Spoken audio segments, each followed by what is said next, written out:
Welcome to McPlum, simple solutions served daily. You start by confirming your laptop OS and permissions so the tool runs cleanly. Install the auto clicker now, granting admin rights when prompted, and place a shortcut on the desktop for quick access. Once done, open settings and set a safe default speed. Use some moderate clicks per second instead of extremes so actions remain controlled.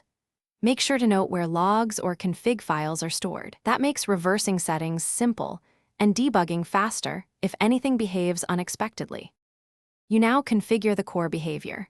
Pick left, right, or double clicks, and if available, create a custom sequence for repeated patterns. Set the interval in milliseconds or clicks per second. Start low and adjust upward while testing so timing aligns with the target app. Then assign global hotkeys for start, stop, and emergency pause. Use keys you won't press accidentally.